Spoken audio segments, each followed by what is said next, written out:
ഹരേ കൃഷ്ണ. സർവത്ര ഗോവിന്ദ നാമ സങ്കീർത്തനം. ഗോവിന്ദ ഗോവിന്ദ. കൃഷ്ണ ഗായത്രിയിലേക്ക് ഏവർക്കും സ്വാഗതം. നമ്മളിപ്പോൾ ദാമോദര മാസത്തിലാണല്ലേ നിൽക്കുന്നത്. ഭഗവാന്റെ ഭക്തർക്കും ഭഗവാനും അതിവിശിഷ്ടമായ ഒരു മാസമാണ് ദാമോദര മാസം എന്ന് പറയുന്നത്. അനേകം പ്രത്യേകതകളുള്ള ഒരു മാസമാണ് കേട്ടോ ദാമോദര മാസം. ദാമോദരൻ എന്ന പേരിന് തന്നെ വളരെ വലിയ അർത്ഥമുണ്ട്. ദാമം കൊണ്ട് ഉദരത്തിൽ കെട്ടിട്ടവൻ എന്നാണ് ദാമോദരൻ എന്ന് പറയുന്ന പേരിന്റെ അർത്ഥം. ഭഗവാന്റെ ഒരു നാമാണ് അല്ലേ ദാമോദരൻ എന്നുള്ളത്. അപ്പൊ ആരാണ് ഭഗവാനെ കെട്ടിയിട്ടത്? സാക്ഷാൽ യശോദാമ്മ, ഭഗവാന്റെ അമ്മയാണ് ഭഗവാനെ കെട്ടിയിട്ടത്. അതേപോലെ നളകുബേര മണിഗ്രീവന്മാർക്ക് മോക്ഷം കൊടുത്ത മാസവും ദാമോദര മാസമാണ്. ഭഗവാൻ മത്സ്യാവതാരം എടുക്കുന്നതും കൂർമ്മ അവതാരം എടുക്കുന്നതും ധന്വന്തരി മൂർത്തിയായി പാലാഴി മദനത്തിന് ശേഷം അവതരിക്കുന്നതും ഒക്കെ ഈ ദാമോദര മാസത്തിലാണ്. രാധാറാണിക്കും വളരെയധികം പ്രത്യേകതയുള്ള ഇഷ്ടമുള്ള മാസമാണ് ദാമോദര മാസം. ഭഗവാൻ ആദ്യമായി ഗോക്കളെ മേയിച്ചതും ഗോവർദ്ധന പർവ്വതം ഉയർത്തിയതും ഈ ദാമോദര മാസത്തിൽ തന്നെയാണ്. അതുകൊണ്ട് ഈ ദാമോദര മാസം വളരെയധികം വിശിഷ്ടമായിട്ടുള്ള ഒരു മാസമാണ് കേട്ടോ. ഭഗവാനെ എന്നും നിങ്ങൾ ദാമോദര അഷ്ടകം ചൊല്ലി പൂജിക്കുകയാണ്, ആരതി ഒഴിയുകയാണ് എന്നുണ്ടെങ്കിൽ വളരെ വലിയ ഫലപ്രാപ്തികൾ നിങ്ങൾക്ക് നിങ്ങളുടെ ജീവിതത്തിൽ നേടാനായിട്ട് സാധിക്കും. അപ്പോൾ എല്ലാ ദിവസവും സൂര്യോദയത്തിന് മുൻപ് തന്നെ കുളിച്ച് ഭഗവാനെ പൂജിക്കാനായിട്ട് എല്ലാവരും ശ്രമിക്കുക.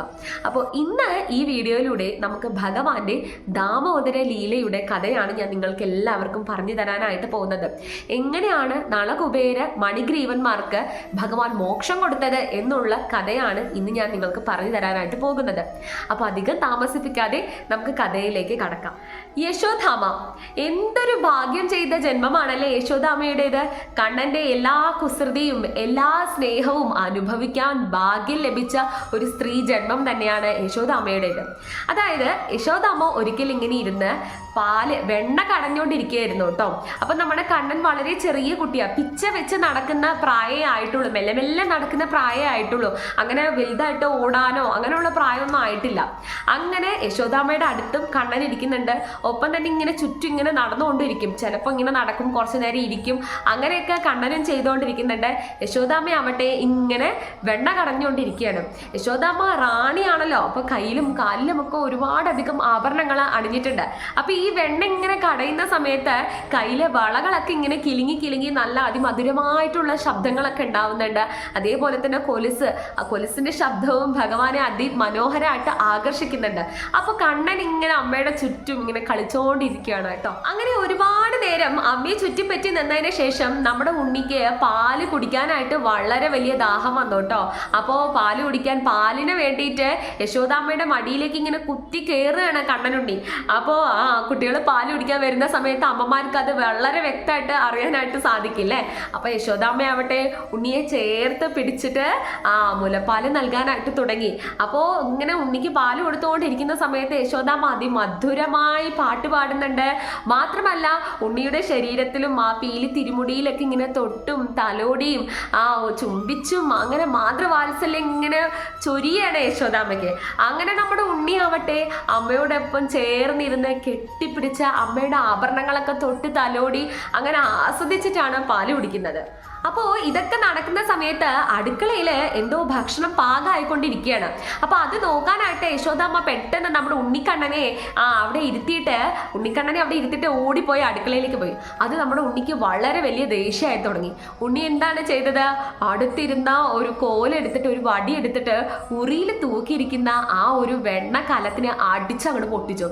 അപ്പോൾ ഈ വെണ്ണ കലാണെങ്കിൽ എല്ലാം പൊട്ടി ഉണ്ണിയുടെ ദേഹത്തൊക്കെ ഇങ്ങനെ വെണ്ണയായി. ഉണ്ണി അതൊക്കെ എടുത്ത് കുറച്ച് കഴിക്കുന്നുമുണ്ട്. മാത്രമല്ല ചെറിയ കുട്ടികൾക്ക് എന്ത് കിട്ടിയാലും അവിടെ ഇവിടെയൊക്കെ ഇങ്ങനെ വെച്ച് തേക്കില്ലേ. അപ്പൊ ആ നിലത്തും ചുമരിലും ആ കലത്തിന്റെ മേലെയൊക്കെ വെച്ച് അവിടെ ഒരു വെണ്ണക്കുളം തന്നെ ആക്കി വിട്ടു. കണ്ടുകൊണ്ടാണ് വരുന്നത് ആര്? യശോദാമ്മ. അപ്പൊ ഇത് കണ്ടുവരുന്ന യശോദാമ്മയ്ക്ക് വല്ലാതെ അങ്ങോട്ട് ദേഷ്യം വരികയാണ്. കാരണം ഒരുപാട് നേരം ഇരുന്ന് മെനക്കെട്ട് ഉണ്ടാക്കിയ വെണ്ണയാണ് ഒരൊറ്റ നിമിഷം കൊണ്ട് ഉണ്ണി അടിച്ചു പൊട്ടിച്ചത്. അപ്പൊ ഇത് കണ്ടപ്പോൾ ഭയങ്കര ദേഷ്യം വന്നു യശോദാമ്മയ്ക്ക്. അത്ര നേരത്തെ ആ ആ സ്നേഹമൊക്കെ മറന്ന് യശോദാമ്മ സാധാരണ ഒരു അമ്മയാവുകയാണ്. വടിയെടുത്ത് ഉണ്ണിയെ പിടിക്കാനായിട്ട് ഇങ്ങനെ ഓടുകയാണ് ഉണ്ണിയുടെ പിന്നാലെ. ഉണ്ണിയാവട്ടെ നടക്കാനായിട്ട് തുടങ്ങിയിട്ടേ ഉള്ളൂ. പക്ഷെ കണ്ണൻ ഓടുന്ന ഓട്ടം പറയുന്നത് അങ്ങനെ പിടിക്കാനൊന്നും സാധിക്കുന്നില്ല. യശോദാമ്മ പിന്നാലെ ഓടുകയാണ് കണ്ണന്റെ.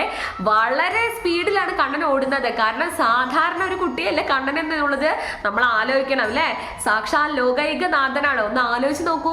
ഈ കാഴ്ച കാണുകയാണ് ദേവന്മാരും ത്രിലോകങ്ങൾ മുഴുവനും. അതായത് ലോകൈകനാഥനെ പിടിച്ച് 2 അടി വെച്ച് കൊടുക്കാനായിട്ട് യശോദാമ്മ പിന്നാലെ ഓടുകയാണ്. കണ്ണനാണെങ്കിൽ പിടി കൊടുക്കുന്നതേ ഇല്ല.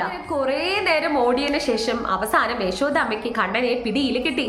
അങ്ങനെ കണ്ണനെ പിടിച്ചുകൊണ്ട് വന്ന് ഇനി ഈ ഓട്ടം നിന്നെ നിർത്തണം എന്ന് പറഞ്ഞിട്ട് ഒരു ഉരലില് അരിയൊക്കെ കുത്തണ ഒരു ഉരലില് അതിൽ പിടിച്ച് കണ്ണനെ കെട്ടിയിടാമെന്ന് പറഞ്ഞ് വിചാരിച്ച അങ്ങനെ കയറെടുത്ത് കെട്ടാൻ നിൽക്കണു. എത്ര ശ്രമിച്ചിട്ടും കണ്ണനെ കെട്ടാനായിട്ട് സാധിക്കുന്നില്ല. ലോകൈകനാഥനാണ്, അദ്ദേഹത്തിനെ അങ്ങനെ കെട്ടുക എന്ന് പറഞ്ഞാൽ അത്ര എളുപ്പമുള്ള കാര്യമല്ല. അങ്ങനെ ഒരുപാടധികം പ്രാവശ്യം കെട്ടുന്നുണ്ട് യശോദാമ്മ, പക്ഷെ സാധിക്കുന്നില്ല. കണ്ണനാണെങ്കിലോ പൊട്ടിച്ചിരിക്കുക യശോദാമ്മയുടെ മുഖത്ത് നോക്കിയിട്ട്. അപ്പോൾ സ്വാഭാവികമായിട്ട് എല്ലാ അമ്മമാർക്കും വരുന്ന അതേ ദേഷ്യവും അതേ ഒരു രീതിയിലുള്ള വികാരവും യശോദാമ്മയ്ക്ക് വരുന്നത്. നിന്നെ അങ്ങനെ വിട്ട പറ്റില്ല കണ്ണാ, നിന്നെ ഞാൻ എന്തായാലും കെട്ടിയിടും. ഞാൻ ഇത്ര നേരം കൊണ്ട് ചെയ്ത പണിയാണ് നീ ഒറ്റ നിമിഷം കൊണ്ട് നിഷ്പ്രഭമാക്കി കളഞ്ഞത്. നിന്നെ ഞാൻ എന്തായാലും കെട്ടിയിടും എന്ന് പറഞ്ഞിട്ട് യശോദാമ്മയുടെ അങ്ങനെ ഭഗീരഥ പ്രയത്നം കൊണ്ട് കണ്ണനെ അങ്ങോട്ട് കെട്ടിയിടുകയാണ് കേട്ടോ. അങ്ങനെ ആ ഉരലിൽ കെട്ടി നിൽക്കുകയാണ് അവിടെ കണ്ണൻ. കുറച്ചു നേരം നീ അവിടെ കിടക്കുക എന്ന് പറഞ്ഞിട്ട് യശോദാമ്മ കണ്ണനെ കെട്ടിയിടണം. അപ്പോഴും കണ്ണൻ എന്താ ചെയ്യുക, ഒരു സാധു പയ്യന്റെ ഒരു ഭാവത്തിൽ യശോദാമ്മയെ കുസൃതി നിറഞ്ഞ ആ മുഖത്തോടു കൂടി ഇങ്ങനെ നോക്കുന്നുണ്ട് കേട്ടോ. എന്നിട്ട് യശോദാമ്മ അടുക്കളയിലേക്ക് പോയിട്ട് ഭക്ഷണം പാകം ചെയ്യാനായിട്ട് തുടങ്ങി.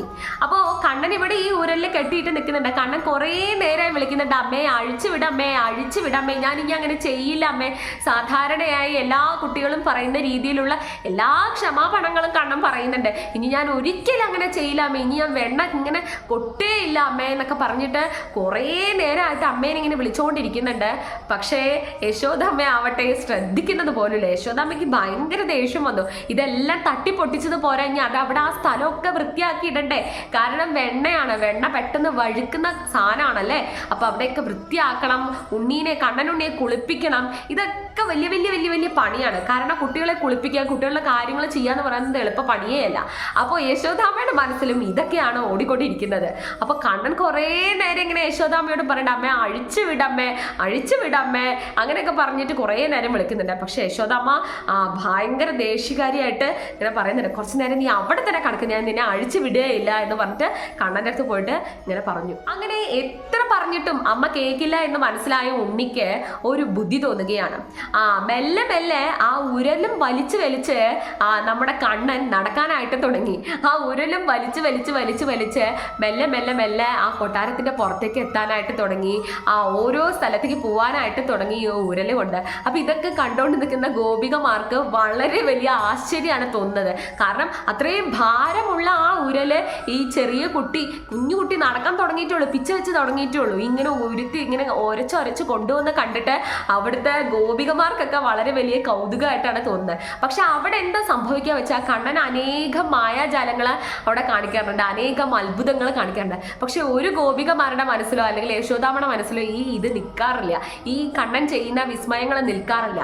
കാരണം ഭഗവാന്റെ മായാശക്തി എല്ലാവരിലും പ്രവർത്തിച്ച് എല്ലാവരും ആ കാര്യങ്ങളൊക്കെ അപ്പായിട്ട് മറന്നു പോവുകയാണ് എല്ലാപ്പോഴും സംഭവിക്കാറുള്ളത്. അപ്പോൾ അങ്ങനെ കണ്ണൻ ഈ ഒരു വലിയ ഉരലും വലിച്ചുകൊണ്ട് ഇങ്ങനെ നടക്കാനായിട്ട് തുടങ്ങി. ഉരലിങ്ങനെ വലിച്ചുകൊണ്ട് നടക്കുന്ന സമയത്താണ് കണ്ണന്റെ കണ്ണില് ഒരു കാഴ്ച വിടുന്നത്. അതായത് രണ്ട് വലിയ വൃക്ഷങ്ങൾ ഇങ്ങനെ നിൽക്കുകയാണ്. അതിന്റെ ഇടയിലൂടെ കുറച്ചൊരു ചെറിയ സ്ഥലമുണ്ട്. അപ്പൊ കണ്ണന്റെ മനസ്സിൽ കുട്ടികളുടെ കുസൃതി ഒന്ന് ആലോചിച്ച് നോക്കുക. കണ്ണന്റെ മനസ്സിൽ ആ ചിന്ത തോന്നുകയാണ്, ഇനി ഈ മരത്തിന്റെ ഇടയിലൂടെ ഒന്ന് പോയി നോക്കിയാലോ എന്ന്. അങ്ങനെ കണ്ണൻ മെല്ലെ ദൂരെ നിന്ന് ഓടി ആ മരത്തിന്റെ ഇടയിലൂടെ ഇങ്ങനെ പോയി. അപ്പോഴും ഈ കെട്ടും ഈ ഉരലും കണ്ണന്റെ കൂടെ തന്നെ ഉണ്ട് കേട്ടോ. അപ്പോ ഇതിങ്ങനെ പോകുന്ന സമയത്ത് കണ്ണൻ ഇങ്ങനെ പോകുന്ന സമയത്ത് കണ്ണൻ ആ മരത്തിന്റെ ഇടയിലൂടെ പോയി. പക്ഷെ ഉരലാണെങ്കിൽ പോകുന്നുമില്ല. അങ്ങനെ കഷ്ടപ്പെട്ട് ദേഷ്യപ്പെട്ട് കണ്ണൻ ഓടി ഒരൊറ്റ വലി വലിച്ചു. അങ്ങനെ ആ ഉരലും 2 മരവും കൂടെ 2 ഭാഗത്തേക്കായിട്ട് മറിഞ്ഞു വീഴുകയാണ് ചെയ്യുന്നത്. അത്രയും വലിയ ആ 2 വൃക്ഷങ്ങള് ഉടനെ തന്നെ ചരിഞ്ഞു വീഴുകയാണ് ചെയ്തത്. ആ ചരിഞ്ഞു വീണ വൃക്ഷങ്ങൾ 2 ദേവന്മാരുടെ രൂപം കൊള്ളുകയും ചെയ്തു.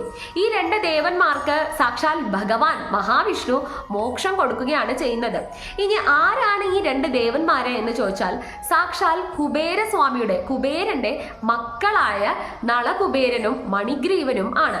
ഇവർക്ക് 2 പേർക്കും ഒരു ശാപം ഏറ്റതിന്റെ ഫലമായിട്ടാണ് വർഷങ്ങളോളം അവർ 2 വൃക്ഷങ്ങളായിട്ട് ഇവിടെ ഇങ്ങനെ തുടർന്നു പോയത്. അപ്പൊ എന്താണ് ആ ശാപം എന്ന കഥ ഞാൻ നിങ്ങൾക്ക് പറഞ്ഞു തരാം. ധനത്തിന്റെയും സമ്പത്തിന്റെയും ദേവനായ കുബേരന്റെ 2 മക്കളാണ് നളകുബേരനും മണിഗ്രീവനും. അതായത് ദേവന്മാരുടെയൊക്കെ സമ്പത്ത് കുബേരദേവന്റെ കയ്യിലാണ് എപ്പോഴും സൂക്ഷിക്കുക, അല്ലെങ്കിൽ അദ്ദേഹമാണ് ആ സമ്പത്തിന്റെ വലിയ മുതലാളി എന്നതൊക്കെയാണ് നമുക്ക് ഒരു വിശ്വാസം. അപ്പൊ അദ്ദേഹത്തിന്റെ 2 മക്കളാണ് നളകുബേരനും മണിഗ്രീവനും. വലിയ സമ്പന്നരായതുകൊണ്ട് തന്നെ ദേവഗണത്തിൽപ്പെട്ട ആൾക്കാരായതുകൊണ്ട് തന്നെ നളകുബേരനും മണിഗ്രീവനും വളരെ മോശമായ ഒരു ജീവിത ശൈലിയിലൂടെയായിരുന്നു സഞ്ചരിച്ചത്. അതായത് മദ്യം, മധുരാശി, സ്ത്രീകളുമായിട്ടുള്ള സംസർഗം, വളരെ മോശമായ രീതിയിലുള്ള ജീവിതശൈലി, ചിന്താഗതികള്, കാമം, ഒരുപാട് കാമാസക്തി, ഇതൊക്കെയായിരുന്നു നളകുബേരന്റെയും മണിഗ്രീവന്റെയും ഒരു ജീവിതശൈലി അല്ലെങ്കിൽ ജീവിത രീതി എന്ന് പറയുന്നത്. ഒരിക്കല് ഇവർ 2 പേരും, അതായത് നളകുബേരനും മണിഗ്രീവനും മന്ദാകിനി നദിയിൽ ദേവദാസിമാരോടൊത്ത് ജലക്രീഡ നടത്തുകയായിരുന്നു. എന്താണ് ഈ ജലക്രീഡ എന്ന് പറയുന്നത്? പൂർണ്ണ നഗ്നരായിട്ട് ജലത്തിലൂടെ എല്ലാവരും ചേർന്ന് ഇങ്ങനെ ആറാടുക, അതിനെ തന്നെയാണ് ജലക്രീഡ എന്ന് പറയുന്നത്. അതായത് മന്ദാകിനി നദി എന്നൊക്കെ പറയുന്നത് വളരെ പരിശുദ്ധിയേറിയ ഒരു നദിയാണ്. പുണ്യ നദികളിലൊന്നും നമ്മൾ ഒരിക്കലും വസ്ത്രം ധരിക്കാതെ ഇറങ്ങാനായിട്ട് പാടില്ല. അപ്പൊ മന്ദാകിനി നദി എന്ന് പറയുന്നത് അത്രയും ശ്രേഷ്ഠമായിട്ടുള്ള ഒരു നദിയായിരുന്നു. ആ നദിയിൽ വെച്ചാണ് നളകുബേരനും മണിഗ്രീവനും ഒപ്പം കുറെ ദേവദാസിമാരൊക്കെ ചേർന്ന് ജലക്രീഡ നടത്തുന്നത്. അത്രയേറെ മോശമായിട്ടുള്ള ഒരു കാര്യമായിരുന്നു. എല്ലാവരും മദ്യപിച്ചിട്ടുണ്ട്, മദ്യലഹരിയിലാണ് എല്ലാവരും നിൽക്കുന്നത്, ഒപ്പം സ്ത്രീകളും ഉണ്ട്. അപ്പോൾ വളരെ മോശമായിട്ടുള്ള ഒരു കാര്യമായിരുന്നു അവിടെ അരങ്ങേറുന്നുണ്ടായിരുന്നത്. അപ്പോഴാണ് അതുവഴി ദേവഋഷിയായ സാക്ഷാൽ നാരദമുനി അതുവഴി വരുന്നത്. അപ്പൊ നാരദമുനിയെ കാണുന്ന മാത്രയിൽ തന്നെ ഈ ദേവദാസിമാരൊക്കെ വസ്ത്രങ്ങളൊക്കെ എടുത്ത് അവരുടെ ശരീരം മറയ്ക്കുന്നുണ്ട്. കാരണം നാരദമുനി എന്ന് പറയുന്നത് അത്രയും ശ്രേഷ്ഠനായ ഒരു മുനിയാണ്, ഭഗവാന്റെ പരമഭക്തൻ. ഏത് ലോകത്തിലും എപ്പോൾ വേണമെങ്കിലും പോവാൻ എല്ലാവിധ അധികാരമുള്ള ഒരാളാണ് നാരദമുനി. അപ്പൊ അദ്ദേഹത്തിനെ കാണുമ്പോൾ അദ്ദേഹത്തിനോടുള്ള ബഹുമാനം കൊണ്ട് ഈ ദേവദാസിമാരടക്കം അവരുടെ ശരീരം വസ്ത്രങ്ങൾ കൊണ്ട് മറയ്ക്കുകയാണ്. പക്ഷെ അപ്പോഴും ഈ നളകുബേരനും മണിഗ്രീവനും വളരെയധികം ധാർഷ്ട്യത്തോടു കൂടി അവരോടായിട്ട് ഇങ്ങനെ ചോദിക്കുക, നിങ്ങൾ എന്തിനാണ് ഇങ്ങനെയൊക്കെ ചെയ്യുന്നത്? ഇദ്ദേഹത്തെ എന്തിനാണ് ഇത്രയും വലിയ ബഹുമാനമൊക്കെ കൊടുക്കേണ്ടത്? ഇദ്ദേഹത്തിന്റെ കയ്യിൽ ധനമില്ല, ഇദ്ദേഹത്തിന്റെ കയ്യിൽ ഒന്നും തന്നെയില്ല. ഏത് നേരവും ഒരു വീണയും പിടിച്ച് നാരായണ നാമം ജപിച്ച് ത്രിലോകങ്ങളും അലഞ്ഞുകൊണ്ട് നടക്കുന്ന ഒരാളാണ് എന്നൊക്കെ പറഞ്ഞ് നാരദമുനിയെ വലിയ രീതിയിൽ ഉള്ള അനാദരവ് നാരദമുനിയോട് ഇവർ കാണിക്കുകയാണ് ചെയ്യുന്നത്.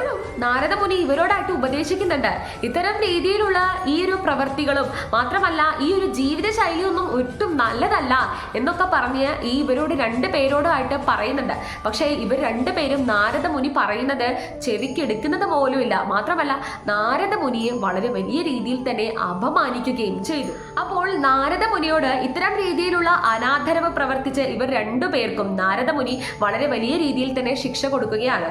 ഇവർ 2 പേരെയും നാരദമുനി ശപിക്കുകയാണ്. അതായത് ജീവിതം എന്താണെന്ന് അറിയാത്തത് കൊണ്ട്, അത് മാത്രമല്ല ധനത്തിന്റെ ധാർഷ്ട്യം കൊണ്ടാണ് നളകുബേരനും മണിഗ്രീവനും ഇത്തരം രീതിയിലുള്ള പ്രവർത്തികളിൽ ഏർപ്പെടുന്നത്, ഇത്തരം രീതിയിലുള്ള സംസാരങ്ങളിൽ ഏർപ്പെടുന്നത്. അതായത് ദേവന്മാരായിട്ട് പോലും അസുര പ്രവൃത്തിയാണ് ഇവർ ചെയ്തുകൊണ്ടിരിക്കുന്നത്.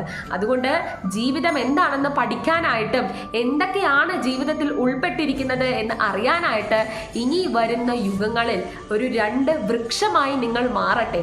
നിങ്ങളിലൂടെ ഒരുപാട് വ്യക്തികൾ കടന്നു പോകും, നിങ്ങളുടെ മുന്നിൽ ഒരുപാട് സംഭവങ്ങൾ അരങ്ങേറും. അതിനൊന്നും ഒന്ന് പ്രതികരിക്കാൻ പോലും സാധിക്കാത്ത അവസ്ഥയിൽ നിങ്ങൾ അങ്ങനെ യുഗങ്ങളോളം വൃക്ഷങ്ങളായി നിൽക്കട്ടെ എന്നാണ് നാരദമുനിയുടെ ശാപം.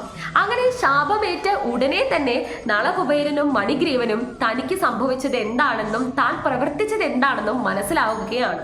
ഉടനെ തന്നെ നളകുബേരനും മണിഗ്രീവനും നാരദമുനിയുടെ കാൽക്കലിൽ ചെന്ന് വീഴുകയാണ്.